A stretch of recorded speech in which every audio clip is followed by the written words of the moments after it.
Shalom, selamat malam semuanya, teman-teman. Senang banget malam hari ini boleh dikasih kesempatan untuk bisa sharing. Tema bulan ini luar biasa ya, tentang repentance. Pertobatan, kayak berat banget, kayak wow, tobat gitu. Kayak harus lebih dulu berarti kayak, apa nih tobat? Kayak harus benar-benar masuk dan melihat ke dalam hati, pertobatan apa yang sudah pernah dialami, pertobatan apa yang masih terjadi dan pasti akan terus terjadi dan berlangsung dalam kehidupanku, dan pastinya juga ke kehidupan teman-teman. Teman-teman, aku mau nanya dulu nih, kita supaya nggak kaku, aku mau nanya ke teman-teman dulu nih. Kalau misalkan teman-teman dengar kata tobat, itu tuh yang pernah terpikir atau kayak kebayang pertama kali itu apa sih dalam pikiran teman-teman gitu. Nanti baru biar dijelasin kayak judulnya ini kenapa kok I am sorry, I love you. Apa hubungannya sama repentance ini? Apa hubungannya sama pertobatan ini? Nanti akan dijelasin kenapa judulnya seperti ini. Teman-teman mungkin boleh ketik di kolom komen supaya aku bisa baca juga. Atau teman-teman yang mau juga open mic boleh. Nggak usah malu-malu, mungkin bisa raise hand atau mau langsung open mic juga boleh. Tobat itu kalau habis buat salah, oke itu tobat. Terus apa lagi yang kepikiran di teman-teman? Kayak misalkan, oh tobat itu temannya tomat, oh tobat itu apa gitu. Ada yang bilang kan kayak tobat itu temannya tomat karena ada yang bilang abis tobat terus kumat gitu. Jadi tobatnya tuh tobat tomat, abis tobat terus kumat, abis tobat terus kumat. Tobat itu diminum kalau sakit, oke boleh. Apalagi teman-teman? Mungkin ada yang mau nulis-nulis lagi. Tobat itu apa lagi? Itu tapi sebenarnya obat ya, bukan tobat ya. Emang ada T-nya, tapi agak beda. Tobat itu lahir baru. Thank you Kak Natal. Ada juga yang bilang ya, tobat itu lahir baru. Berarti kayak kita berarti harus mengalami kelahiran baru juga untuk bisa mengalami pertobatan. Ada lagi teman-teman yang mau men-sharingkan apa yang didapati? Yes, tobat itu berbalik arah. Wow. Kak Esya Komsel, ini luar biasa sekali. Adakah lagi teman-teman yang akan menjawab apa yang kira-kira terpikir? Kayak ngomongin tobat pasti ada hubungannya sama apa? Ngomongin tobat pasti kayaknya nggak bisa terlepas dari ini nih gitu. Teman-teman ada kepikiran itu juga nggak? Satu hal, pengampunan Tuhan. Oke, pengampunan Tuhan. Masih ada yang mau nulis-nulis lagi kayak tobat itu berhubungan sama perubahan pikiran, tobat itu dari dosa. Wow. Oke, teman-teman semuanya, tobat itu berawal dari penyesalan. Wah, banyak ya. Nih puitis-puitis juga nih teman-teman bisa men-sharingkan apa yang terpikir dari benaknya teman-teman. Dan benar sih pertobatan itu tuh sama apa yang kayak tadi teman-teman bilang. Itu tuh berbalik arah, itu tuh kayak lahir baru, itu tuh juga kayak dari penyesalan, mau berbalik ke Tuhan, benar-benar kayak menyadari keberdosaan kita. Tadi ada yang juga nyebut dosa. Nah, itu justru yang akan menuntun kita karena kayak kita merasa menyesal, kita bilang, I am sorry Lord, aku minta maaf nih Tuhan. Nah, terus kayak kenapa nanti kita bilang I love you? Kenapa nih I love you bisa muncul? Nanti kita sama-sama mau belajar karena aku rindu uh, sharing malam hari ini nggak cuma memberkati aku, nggak cuma aku yang terlebih dahulu bisa terberkati, tapi teman-teman semuanya juga nanti bisa terberkati dari pembacaan firman-firman Tuhan. Oke, boleh. Sebelum kita mulai, aku mau rindu untuk mengajak teman-teman berdoa satu kali lagi. Kita berdoa satu kali lagi ya teman-teman ya. Yuk kita satu hati. Bapa dalam surga, kami mengucap syukur Tuhan, kami berterima kasih. Kalau malam hari ini Tuhan, kami boleh berkumpul di tempat ini. Kami tahu Tuhan, bukan karena kebetulan, bukan karena kuat gagah kami Tuhan. Kami mintakan berkat dan hikmat-Mu Tuhan, supaya hati kami benar-benar menjadi tanah yang subur, benar-benar menjadi orang-orang dan pribadi yang mau mengalami pertobatan Tuhan. Kami tahu Tuhan, kami banyak kesalahan, kami banyak keberdosaan, kami banyak melukai hati Tuhan. Kami mau minta ampun Tuhan, kami mau belajar sama-sama tentang kebenaran firman Tuhan. Biarkan kebenaran-Mu yang memerdekakan kami Tuhan. Biarkan pikiran kami, hati kami, dan perilaku kami benar-benar diubahkan dan ditransformasi, dan itu bisa mengubahkan keseluruhan hidup kami dan menyenangkan Tuhan. Terima kasih Bapa, sucikan lidah bibir hamba-Mu, juga berkati Roh Kudus-Mu mengurapi setiap kami, supaya kami benar-benar bisa mendapatkan pewahyuan dan hikmat untuk bisa menerima dan memahami ini semua serta menjadi pelaku firman-Mu. Terima kasih Bapa, haleluya. Amin. Oke, kita boleh next ke slide pertama. Nah, ngomongin tentang tobat, pasti kita nggak jauh-jauh dari kata ini. Ngomongin tentang dosa atau sin.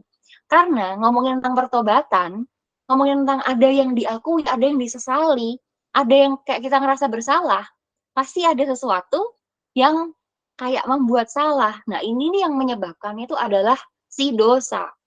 Dosa itu, kalau misalkan kita tarik lagi dari awal, pertama kali sebenarnya hubungan kita sama Tuhan itu tuh baik-baik aja, harmonis-harmonis aja. Dari zaman penciptaan Adam dan Hawa, semuanya baik adanya, diciptain di Taman Eden, bisa hidup luar biasa, indah sama Tuhan. Hubungannya tuh, aduh kayak enak, sempurna banget, mungkin gambarannya seperti itu. Tapi, waktu ada kehendak bebas itu diberikan, dan si Hawa dan Adam jatuh ke dalam dosa, Adam dan Hawa ya sebenarnya ya, karena dosa pertama pasti dibilangnya tuh yang jatuh dalam dosa tuh Adam, karena Adam yang dikasih perintah Tuhan dan dia melanggar dan jatuh ke dalam dosa ketidaktaatan. Jadi selalu dibilang dosa pertama siapa? Oh, si Adam, dia akan buah terlarang, bukan buah pengetahuan gitu. Jadi si Adam dan Hawa ini yang selalu dibilang ini nih yang menyebabkan kita semua manusia jatuh ke dalam dosa karena akibat dosa asal. Nah, akibat dosa ini adalah korup, mendestroy, dan membuat damage. Korup itu apa? Membuat sesuatu hal yang tadinya bagus, yang tadinya pure, menjadi tidak murni. Atau bahkan juga hal yang tadinya baik, menjadi buruk, rusak, hancur, mengalami kerugian atau kerusakan. Yang paling benar-benar yang berharga banget, tapi rusak, remuk, hancur, adalah yang pertama adalah hubungan dengan Tuhan. Jadi berantakan. Lalu juga apa? Identitas kita yang tadinya dibuat luar biasa, kayak identitas kita sebagai anak Allah, gambar diri kita benar-benar serupa dengan Allah, itu tuh kayak kita menjadi seolah-olah mempertanyakan kayak, aduh, Tuhan tuh bener sayang nggak ya sama kita? Tuhan tuh bener-bener mau kita ada jadi bagiannya atau enggak ya? Kita jadi kayak banyak kecurigaan. Dan kita bahkan banyak hal yang muncul dan buruk karena adanya kecurigaan dan yang itu terus dibuahi dan menjadi dosa. Nah, dosa sendiri dari bahasa aslinya itu dari kata-kata atau itu bahasa Ibraninya, terus bahasa Yunaninya adalah hamartia. Nah, hamartia itu artinya adalah meleset dari target, meleset dari sasaran, melenceng dari kehendak Tuhan. Hal yang tadinya Tuhan kehendaki, punya tujuan awal indah untuk bisa menikmati kehidupan bersama dengan Tuhan di Taman Eden, semua sudah dipersiapkan, tapi semua itu rusak karena adanya keberdosaan. Terus setelah itu, manusia kayak ngerasa hancur, ngerasa remuk, aduh aku tuh udah nggak berharga lagi, aduh tuh aku tuh ngerasa malu. Dosa membuat manusia menjadi malu. Karena itu waktu Adam dan Hawa, kalau kita ditarik lagi ke awal, mereka waktu setelah berdosa, mereka tuh kayak ngumpet. Seringkali waktu kita punya dosa, kita juga kayak ngerasa menjauh sama Tuhan. Kayak, aduh aku tuh nggak layak, aku tuh nggak berharga, aku tuh udah dosa banget, aku tuh udah hancur banget. Mungkin banyak dosa, banyak kesalahan yang kita nggak akui. Mungkin banyak dosa, banyak hal yang kita kerjakan dan itu melukai hati Tuhan, tapi itu bahkan kita nggak mau akui. Jangan pernah izinkan dosa itu terus tumbuh dan berproses. Dosa itu kadang nggak tiba-tiba kelihatannya langsung gede. Atau bahkan mungkin nggak langsung, oh dosanya nggak langsung membunuh. Tapi dosa tuh mungkin dari awalnya tuh mungkin juga kayak benih. Mungkin bohong kecil, nggak setia sama perkara-perkara kecil, aduh ngerasa aduh tuh nggak ada yang lihat lah. Atau mungkin dari pikiran jahat kayak aduh jangan-jangan Tuhan nggak sayang, jangan-jangan Tuhan tuh nggak adil, jangan-jangan tuh jangan asumsi. Asumsi itu yang seringkali membuat kita jatuh dan kita menjadi meleset dari apa yang sebenarnya Tuhan kehendaki. Hatinya jadi keras, jadi kayak rasanya mungkin tadinya waktu awal ngerasa ada mau berbuat salah aja tuh deg-degan dan nggak karuan, tapi waktu keberdosaan itu terus dilakukan, itu tuh jadi kebal. Jadi nggak lagi ngerasa, aduh ini nih bener-bener harusnya tuh nggak boleh dilakuin. Banyak hal yang sebenarnya area keberdosaan yang bisa kita lakukan. Kayak misalkan area pikiran, perkataan, tindakan kita, apapun itu. Di area keuangan, di area seksual, di area kebohongan, atau kejujuran, atau apapun itu, yang seringkali tuh kalau misalkan kita nggak menjaga hidup kita dengan benar, kita bisa gampang banget jatuh ke dalam dosa. Bahkan ada yang pernah bilang seperti ini. Kalau misalnya dosa itu adalah menjauhkan kita dari tujuan yang Tuhan tetapkan atas kita, kalau iblis nggak bisa membuat kita jatuh ke dalam dosa, karena tujuannya si iblis kan, menjatuhkan, membunuh, membinasakan, pokoknya yang jahat-jahat itu tuh tujuannya si iblis. Iblis tuh gencer banget, semangat banget untuk bisa membuat kita jatuh dalam dosa dan untuk ikut jadi pengikutnya gitu istilahnya. Kayak si Adam dan Hawa digodai sama si jahat, terus jatuh dalam dosa. Kayak banyak hal yang bisa dibuat si jahat untuk membuat kita jatuh dalam dosa. Nah, kalau si jahat itu kayak misalkan membuat kita berdosa terus kita nggak tergoda, mungkin keberdosaan itu tuh nggak sesulit kayak, wah berarti dia harus jadi orang yang nggak berkompromi, nggak yang kayak gimana. Tapi mungkin bisa sebatas kayak kita dibuat sibuk, terlalu sibuk, dibuat terlalu nggak fokus lagi sama apa yang Tuhan mau, sampai kita nggak bisa masuk ke dalam tujuan ilahi yang Tuhan tetapkan. Itu tetap meleset dari tujuan. Dan hati-hati, itu juga hamartia. Itu juga meleset dari sasaran apa yang sudah Tuhan tetapkan. Nah, tapi luar biasanya, betapa beruntungnya kita, karena di ayat ini, bahwa di Yesaya 1 ayat 18, kita juga pernah dikasih tahu bahwa sekalipun dosamu merah seperti kirmizi, akan menjadi putih seperti salju, sekalipun berwarna merah seperti kain kesumba, akan menjadi putih seperti bulu domba. Jadi kayak apapun, mungkin kayak sebesar apapun kesalahan yang pernah kita buat, kayak rasa nggak layak, rasa kotor, rasa nggak berharga, rasa kayak udah ancur-ancuran, rasa kayak aduh aku udah salah banget, udah parah banget, kayak Tuhan masih nggak ya mau nerima ya? Udah jauh banget aku lari dari Tuhan, udah parah banget apa yang aku lakuin, mungkin kayak orang tuaku nggak mau terima aku lagi, mungkin kayak teman-temanku aja malu kenal aku, mungkin ada banyak yang kita lakukan, dan bahkan kayak diri kita aja tuh susah menerima diri kita, karena keberdosaan atau karena kita meleset dari sasaran. Kita tuh pada dasarnya secara manusia tuh bener-bener pengen ngejar yang namanya tujuan. Kita pada dasarnya secara kodrati manusia, itu kita tuh pengen bener-bener menang dan pengen sampai ke target, ke pusat yang apa yang menjadi titik sasaran yang kita tuju, kita berlari ke arah sana. Nah, makanya kadang waktu kita merasa berdosa, kita merasa bersalah, kita merasa meleset dari tujuan, kita ngerasa nggak murni lagi, jadi buruk, jadi rusak, jadi hancur, ngerasa semuanya buruk, hubungannya rusak, identitas dan gambar dirinya rusak, nggak secure. Ini yang ngebuat kita kayak ngerasa fix, aku nggak lagi layak, aku udah hancur, aku nggak punya harapan lagi. Nah, seringkali iblis main di area ini. Tapi beruntungnya kita, selain di Yesaya 1 ayat 18 ini, Tuhan juga berbicara lebih buat kita. Kita bisa next ke ayat berikutnya, ke next slide.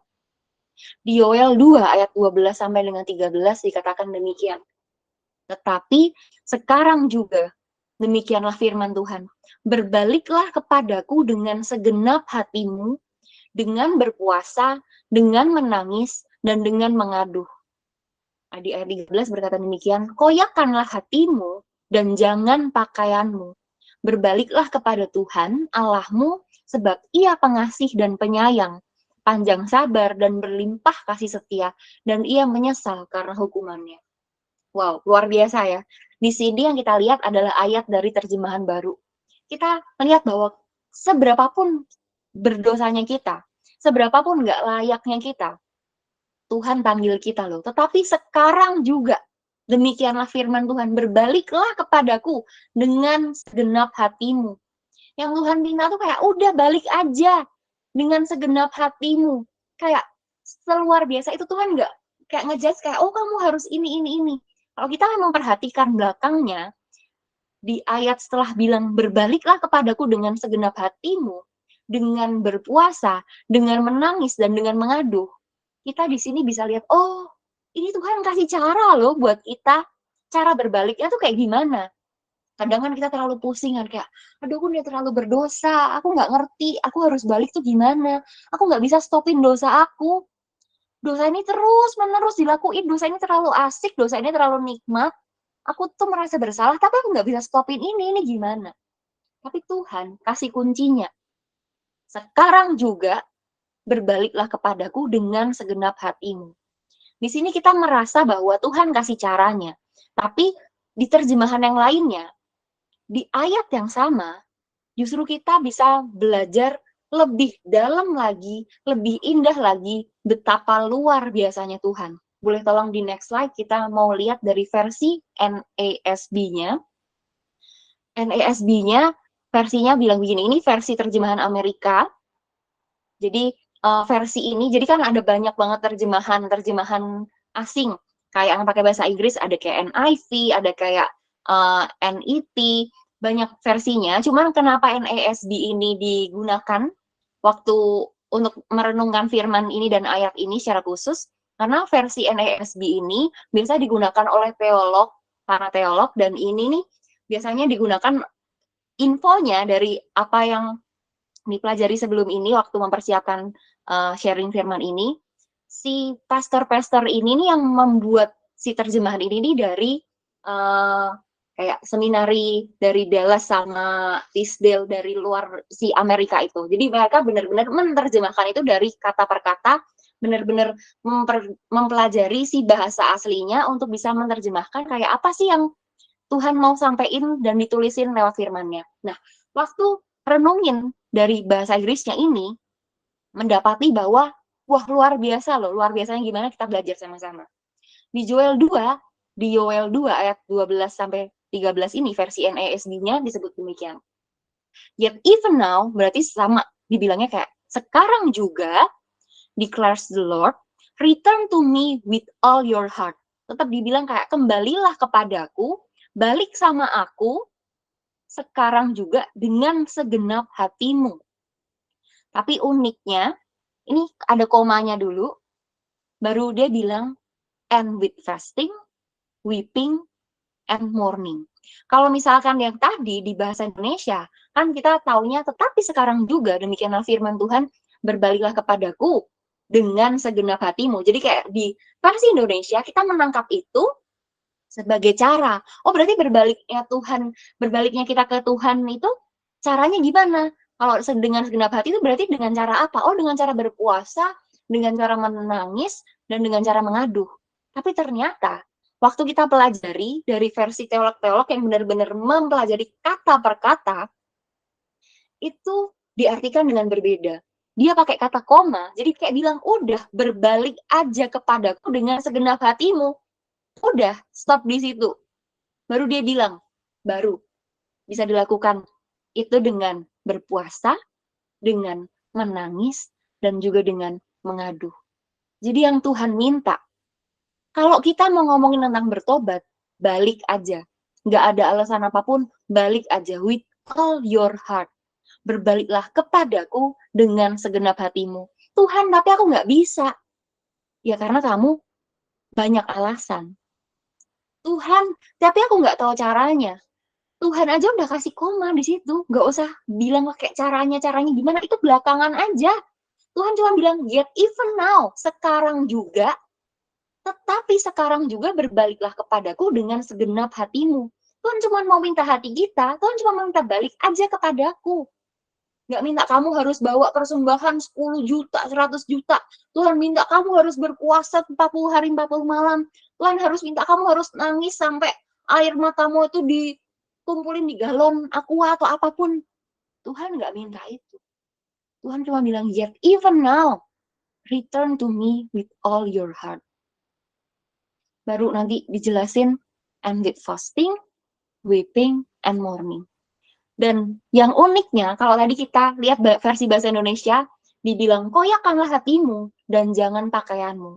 Kalau orang tradisi dulu, mengoyakkan pakaiannya, mengoyakkan jubahnya tuh berarti kayak ngalamin kedukaan yang luar biasa.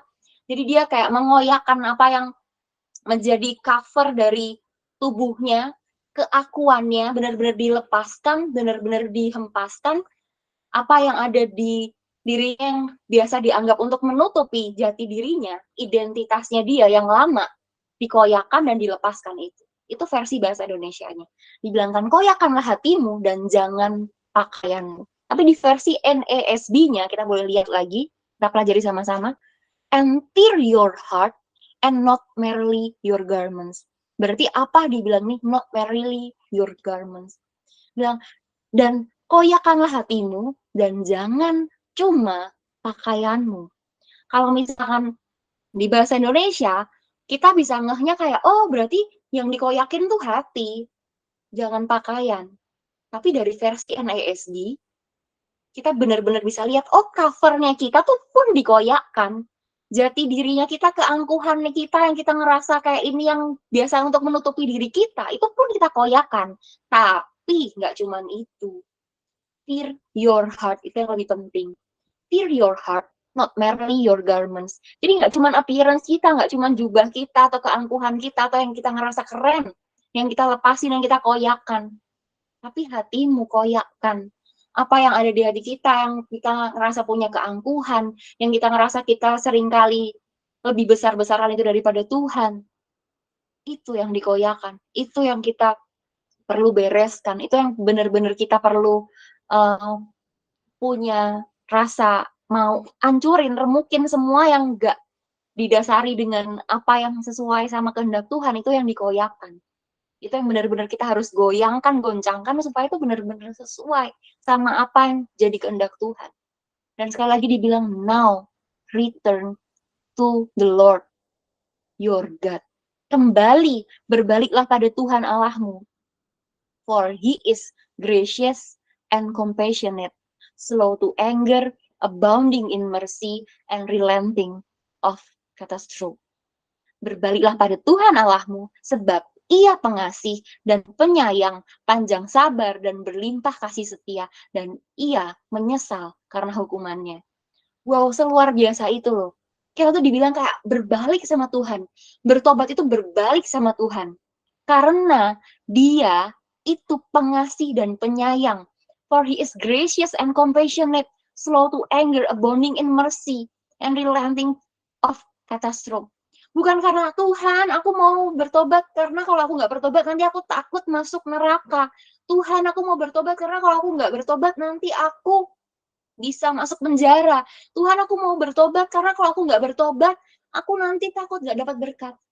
Kita sering kali mikir itu. Tuhan, kalau aku nggak bertobat, aku nanti ini, makanya aku mau bertobat. Kita sering kali merasa diri kita harus bertobat karena kita. Padahal dari ayat ini kita belajar sama-sama. Nggak pernah tentang kita.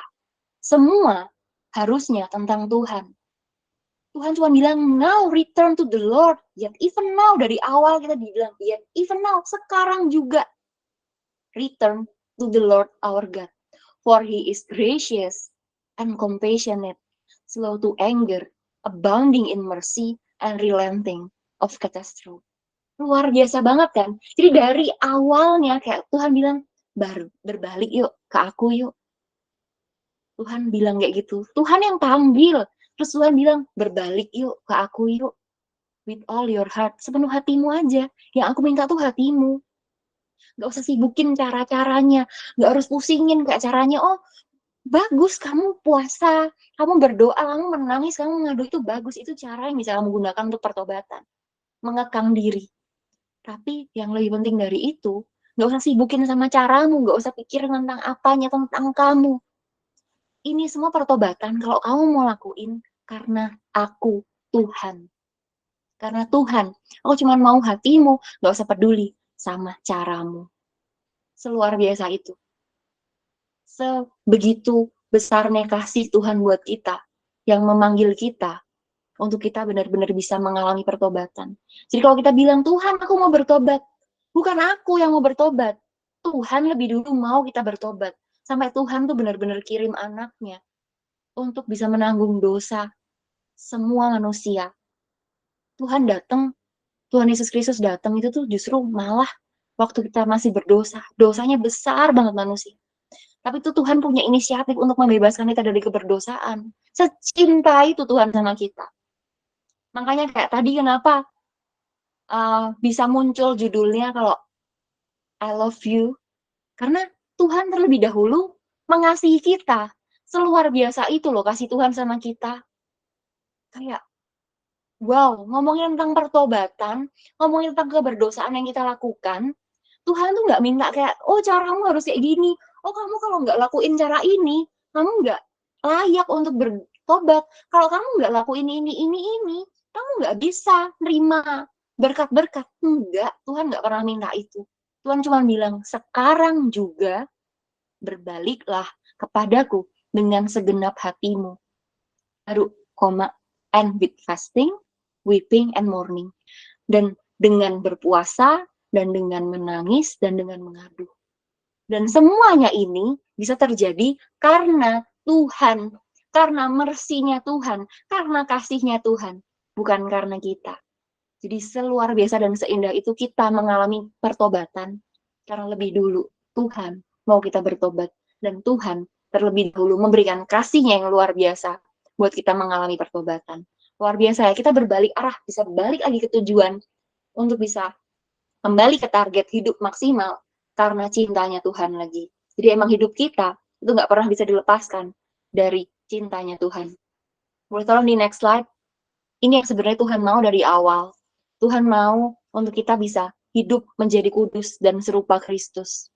1 Petrus 1 ayat 15-16 dituliskan demikian, tetapi hendaklah kamu menjadi kudus di dalam seluruh hidupmu, sama seperti Dia yang kudus yang telah memanggil kamu, sebab ada tertulis, kuduslah kamu, sebab aku kudus.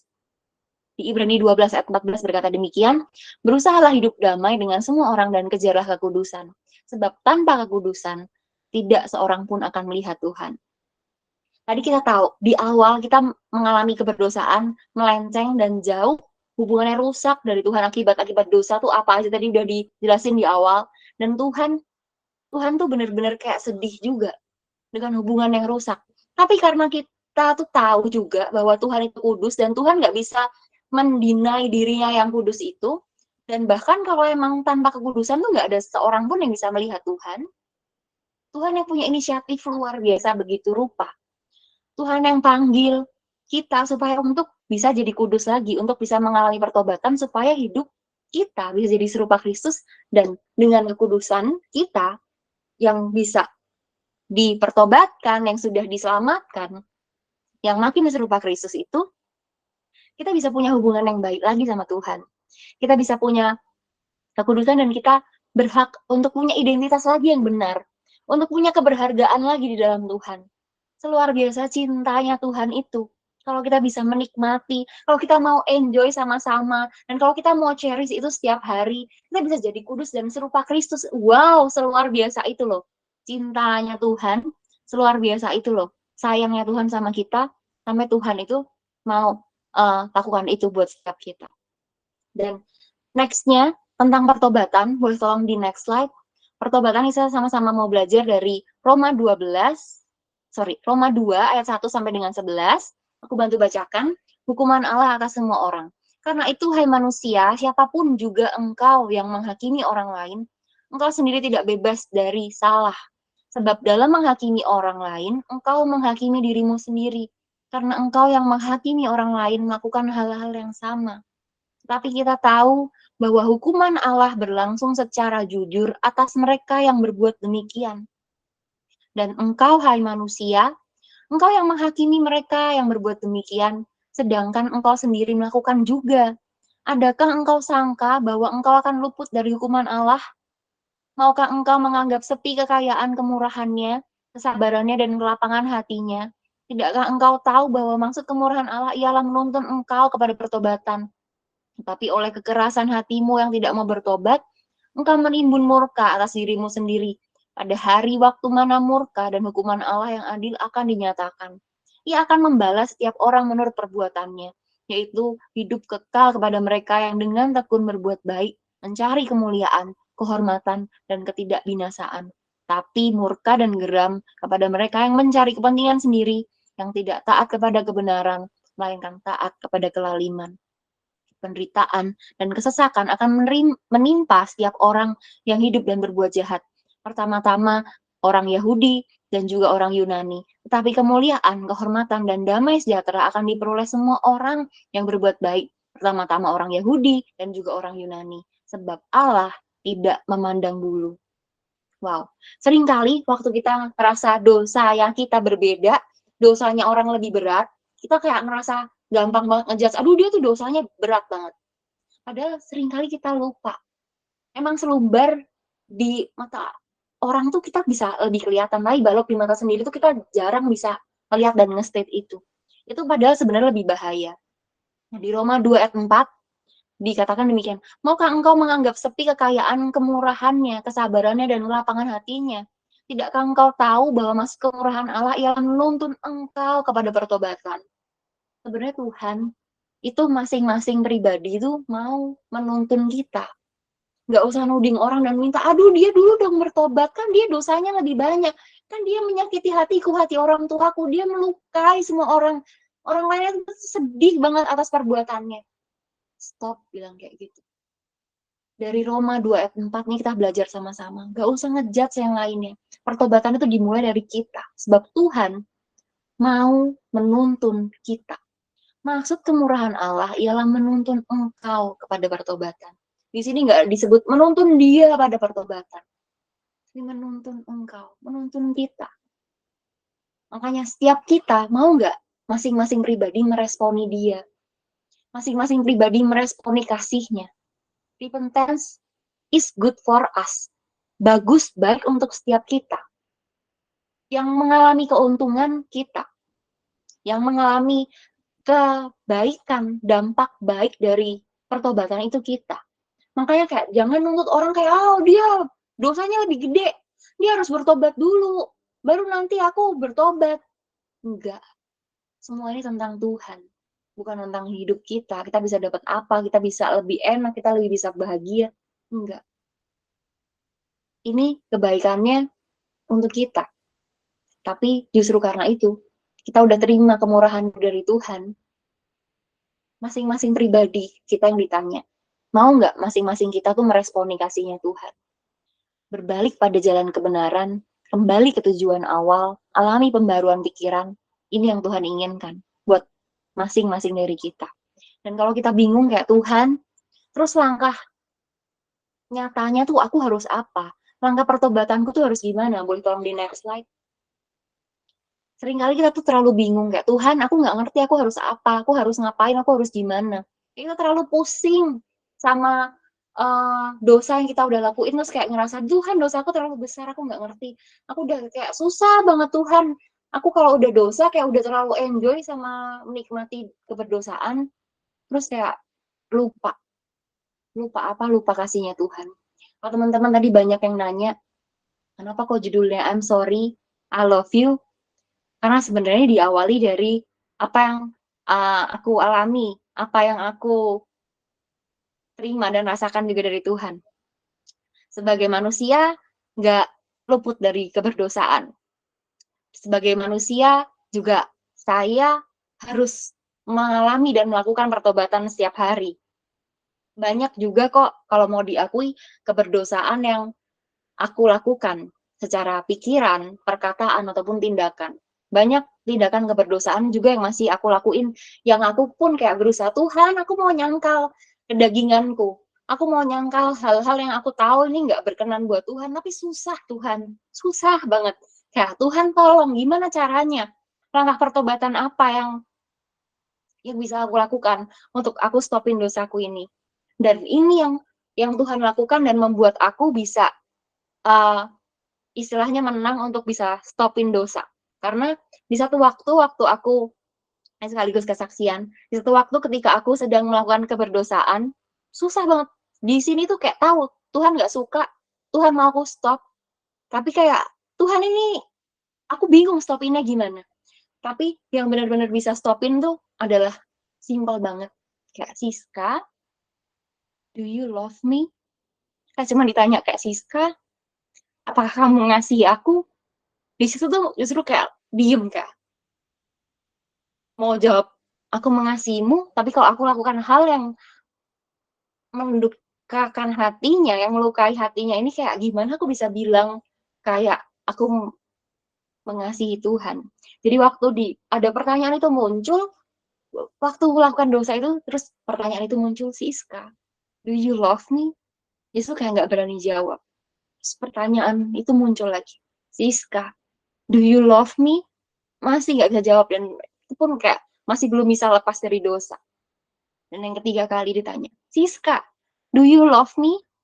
Terus baru berani jawab kayak, yes, I love you Lord. Baru di saat itu kayak, dan stop. Jelas banget di pikiran dan di hati Tuhan bilang, kalau kamu sayang, ayo stop lakukan keberdosaan. Kalau kamu sayang, ayo lakukan pertobatan. Berbaliklah kepadaku, nggak usah sibuk sama caramu, kamu nggak usah terlalu pusing sama kehidupanmu, apa yang mau kamu lakukan, kamu harus puasa, kamu harus pantang, kamu harus lakukan A, B, C, D, sampai Z. Tuhan nggak minta itu, Tuhan cuma bilang kayak, responi aja kasihnya. Ini yang pertama. Makanya ditulis di sini kayak langkah pertobatan yang nyata tuh apa? Responi kasihnya. Makanya ini jadi judul juga dari sharing ini kayak, I am sorry, I love you.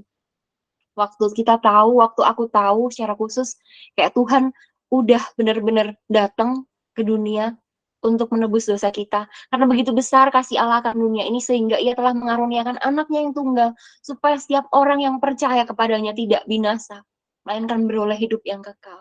Begitu besar cintanya. I love you. I love you masing-masing anakku. Setiap ini mungkin kayak aku rindu untuk sebut nama-nama dari teman-teman. Kayak percaya saat ini tuh Tuhan mau bicara pada masing-masing kita. I love you Siska. I love you Putri. I love you Alicia. I love you teman-teman semuanya. Satu persatu Tuhan sebutkan nama dan itu personal. Cuma pertanyaannya, kita mau nggak melangkah pertobatan? Meresponi kasihnya. Roma 8 ayat 32 aku bantu bacakan. Roma 8 ayat 32 berkata demikian, ia yang tidak menyayangkan anaknya sendiri tetapi yang menyerahkannya bagi kita semua. Bagaimanakah mungkin ia tidak mengaruniakan segala sesuatu pada kita bersama-sama dengan dia? Secinta itu loh sama kita, Tuhan itu. Masa kita mau PHP-in dia terus? Masa kita nggak mau responin kasihnya dan kita nggak mau mengasihi dia? Mau sampai berapa lama kita mendukakan hatinya? Mau sampai berapa lama kita meleset dari sasaran yang Tuhan udah siapkan sebenarnya bahkan buat kita sejak pertama kalinya. Dan langkah yang kedua yang bisa kita lakukan adalah hasilkan buah pertobatan. Ngomongin tentang pertobatan itu nggak cuma ngomong doang, Tuhan aku mau bertobat, aku mau stop dari keberdosaan ini, enggak. Tapi hasilkanlah buah pertobatan. Matius 3 ayat 8 bilang demikian. Matius 3 ayat 8 berkata, jadi hasilkanlah buah yang sesuai dengan pertobatan. Berarti buah ini yang benar-benar bisa dinikmatin, buah yang benar-benar bisa dirasakan banyak orang, dan benar-benar orang tuh benar-benar bisa lihat bahwa oh ini nggak cuma rencana, tapi ini benar-benar tindakan dan ini dilakukan dengan konsisten terus-menerus sampai dengan berbuah. Jadi yang pertama, tadi ngomongin tentang responi kasihnya, yang kedua ngomongin hasilkan buah pertobatan, boleh tolong di slide sebelumnya dulu. Yang ketiga adalah 3 langkah pertobatan, yang ketiga adalah radikal ikut Yesus. Radikal ikut Yesus di ayatnya Lukas 9 ayat 23 berkata demikian, katanya kepada mereka semua, setiap orang yang mau mengikut aku, ia harus menyangkal dirinya, memikul salibnya setiap hari, dan mengikut aku. Cara ketiga, nggak lain nggak bukan adalah waktu kita udah bilang kalau kita mau bertobat, harus radikal ikut Yesus. Nggak usah fokus sama diri kita, tapi makin fokus ikut Kristus. Dan dengan cara makin fokus ikut Kristus itu apa? Ikut Tuhan, sangkal diri, ikut pikul salib, tiap hari nginjil, ceritain tentang kebaikannya Tuhan, sesimpel apapun. Waktu kita benar-benar bisa ceritain kasihnya Tuhan yang penuh ke kita, overflowing in us, kita ceritain ke teman-teman semuanya, kita bagiin sesimpel apapun itu. Mungkin kayak orang-orang mungkin bisa anggap, wah dia nih agak ekstrim nih, wah dia nih kayak terlalu agak aneh nih, nggak apa-apa. Kalaupun dunia bilang itu tentang kita, asal orang lihat Tuhan dalam hidup kita, ya tetap aman. Jadi nggak usah pusingin hidup kita dari kata-kata orang, yang penting hidup kita benar-benar menyenangkan Tuhan. 3 langkah pertobatan, responi kasihnya, hasilkan buah pertobatan, dan radikal ikut Yesus. Dan nyatanya dengan apa? Respon nyata kita adalah lakukan pengakuan, mengakui bahwa, wah ada kasih Bapa yang begitu besar, yang benar-benar rindu kita untuk mengalami pertobatan. Akui keberdosaan kita, lakukan perubahan, berbalik arah. Tadi teman-teman juga sadar, teman-teman juga tadi sendiri yang bilang bahwa ngomongin pertobatan adalah berbalik arah, berbalik lagi pada Tuhan. Alami pertobatan dan buat perubahan pikiran, cara kita berpikir, berkata-kata, bertindak, dan gak cuma rencana, tapi tindakan yang konsisten dilakukan terus-menerus sampai berbuah dilihat banyak orang. Ada satu orang yang bilang gini, orang kalau misalkan mau valid, lihat kita perubahannya nyata, adalah kata-kata itu tuh dari statement itu tuh dari orang terdekat kita, terutama orang tua kita. Jadi kalau kita mau ngecek kita udah benar-benar bertobat jadi anak yang baik ya, mungkin kayak sampai orang tuanya bilang, wah anakku beda ya hidupnya ya. Atau kalau yang udah menikah, wah istriku atau suamiku beda ya. Jadi orang bertanya-tanya dan itu berarti buahnya terlihat. Buahnya bisa dirasakan banyak orang. Nah, kita seharusnya juga kayak gitu. Nggak cuma ngomong-ngomong, aduh aku udah ikut Tuhan, aku udah bertobat. Tapi ada nggak buah pertobatan nyata yang bisa dinikmati banyak orang? Dan yang ketiga, yang terakhir, langkah pertobatan itu apa dan gimana? Waktu Tuhan bilang, do you love me? Terus kita bilang, yes Lord. Nggak cuma responi, nggak cuma kita menghasilkan, yes Lord, aku mau hasilkan buah pertobatan. Tapi yang ketiga adalah, yes Lord, aku mau radikal ikut Tuhan. Dan dibuktikan dengan adanya pengorbanan yang dilakukan. Sangkal diri, pikul salib, mungkin ada kedagingan yang tadinya enak banget untuk dilakukan, nikmat banget untuk bisa dapetin apapun itu. Stop. Tuhan cuma bilang, stop, then stop. Kalau sayang sama aku, kalau cinta sama aku, stop, jangan lakukan. Responi dengan pengakuan nyata, kita sudah lebih dulu dikasihi begitu luar biasa, dan responi kasihnya, dan jangan pernah dukakan dia lagi. Terima kasih teman-teman, aku rindu siap kita punya langkah pertobatan. Kita sama-sama menutup sharing malam hari ini dengan doa. Bapa dalam surga, hamba-Mu telah selesai berbicara. Hamba tahu Tuhan, rinduan-Mu untuk kami mengalami pertobatan benar-benar nyata Tuhan. Ajar kami Tuhan, makin bisa menyadari kasih-Mu begitu luar biasa. Tuhan, kami mau minta ampun Tuhan, kalau kami punya banyak keberdosaan yang mungkin kami belum mau akui bahkan Tuhan. Banyak keangkuhan yang kami miliki, mungkin kami bahkan kayak udah ngerasa terlalu terbiasa sama dosa ini, kayak ngerasa, aduh Tuhan, gampang lah, Tuhan nanti juga ampuni. Tapi kami mau minta ampun Tuhan, kami tahu itu terus mendukakan Tuhan, kami nggak mau lagi kompromi Tuhan sama dosa. Kami tahu Tuhan kasih-Mu pada kami begitu luar biasa. Hamba mau berdoa Tuhan, buat pada setiap teman-teman yang mungkin malam hari ini ngerasa nggak kebetulan dengar firman ini, dan mau lakukan langkah pertobatan, Tuhan yang bukakan jalan Tuhan, Tuhan yang berbicara dengan lembut pada masing-masing setiap kami Tuhan, Roh Kudus-Mu yang nyata, Roh Kudus-Mu yang berkuasa memulihkan, dan hadir memenuhi setiap hari kami, Roh Kudus-Mu yang lembut, yang manis, yang menginsafkan kami Tuhan, yang menyadarkan buat setiap kami, anakku, aku mengasihi kamu. Apakah kamu mengasihiku? Tinggalkanlah dosamu. Do you love me? If you love me, then stop. Tuhan, kami mau Tuhan berhenti dari keberdosaan kami. Biarkan kami nggak mengkompromikan dosa apapun Tuhan. Mungkin kesibukan, mungkin kayak hal-hal yang bisa membuat kami meninggalkan Tuhan. Kami mau minta ampun Tuhan. Kami mau kembali berbalik sama Tuhan. Kami mau responi kasihnya Tuhan. Kami nggak mau buat Tuhan menunggu. Dan kami nggak mau mem-PHP Tuhan. Ajar kami bisa mengalami pertobatan, benar-benar berubah, berbuah, dan buah itu bisa dirasakan dan dinikmati banyak orang. Dan kami mau nyatakan itu dengan pengorbanan Tuhan, yang menjadi bukti kasih kami sama Tuhan. Tuhan, ajar kami Tuhan, biarkan kami konsisten melakukan ini setiap hari. Kami tahu Tuhan, kami nggak bisa sendiri, kami butuh Engkau, kami butuh Tuhan dan Roh Kudus menjagai setiap kami, hari lepas hari, waktu demi waktu Tuhan. Setiap detik, setiap menit, kami bisa jatuh dalam dosa. Kedagingan kami kuat Tuhan, tapi kami tahu Roh itu penurut. Sebab itu Tuhan, kuasailah hati kami, bertakhtalah dalam hidup kami, dan kami mau menerima Engkau Tuhan, sebagai Tuhan dan Juru Selamat kami. Kalau ada teman-teman di sini yang mungkin baru mengalami pengenalan akan Tuhan, atau mungkin baru uh, mau mengenal Tuhan lebih lagi, buka hati, terima Tuhan, percaya bahwa setiap hal yang kita dengar, itu nggak kebetulan.